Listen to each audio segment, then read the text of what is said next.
Bunge News, mikutano ya wabunge, maendeleo majimboni na wasifu wa wabunge binafsi. Mwenyezi Mungu mtukufu, muumba mbingu na dunia, umeweka katika dunia serikali za wanadamu na mabunge mataifa ili haki yako itendeke. Mheshimiwa Charles Mahera, swali la nyongeza. Asante sana Mheshimiwa Mwenyekiti, pamoja na majibu mazuri ya serikali. Kwanza kabisa nichukue nafasi hii kuishukuru serikali ya awamu ya 6 kwa kutuletea mradi mkubwa wa maji wenye uwezo mkubwa sana wa kuweza kuzalisha lita 35 milioni kwa siku, lakini kwa sasa ni lita milioni 17.5 kwa siku, ila mradi huo kwa sasa unatoa lita milioni 3 tu.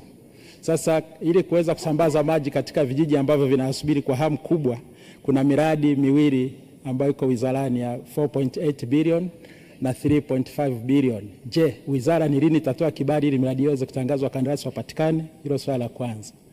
Swala la pili, kwa vile mradi huu ni mkubwa sana na utafika kwenye kata ya Mirwa, tunayo kata ya jirani ya Siloisimba ambayo iko karibu na wilaya ya Serengeti na kijiji cha Baranga kata ya Buswahili hawana mradi wa maji. Je, wizara ina mkakati gani wa kuanza kuandaa mradi ili vijiji hivyo na vipate maji?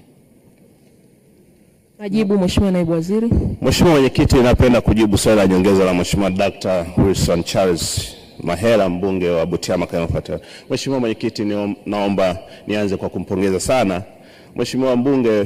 Nilipata ziara katika jimbo lake na alikuwa kwenye safari zake, lakini aliamua kuahirisha na kurudi jimboni kwake ili tuweze kufanya ziara kwa pamoja. Nampongeza sana kwa namna ambavyo anaendelea kuguswa na changamoto za wananchi wake. Na Mheshimiwa Mwenyekiti, upatikanaji wa maji ndani ya jimbo lake ni 78%, lakini tunayo miradi inayoendelea miwili yenye gharama bilioni 5, lakini vile vile mradi huu ambao Mheshimiwa ameongelea ni mradi ambao unatokana na ahadi za viongozi wa kitaifa.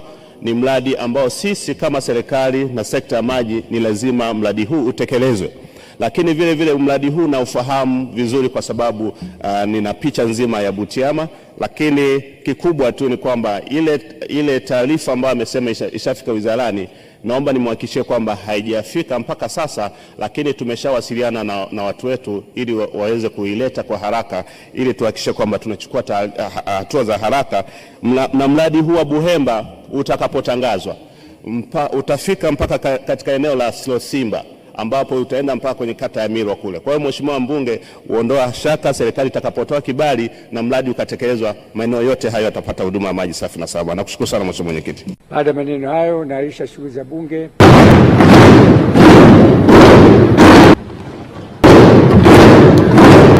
Bunge News.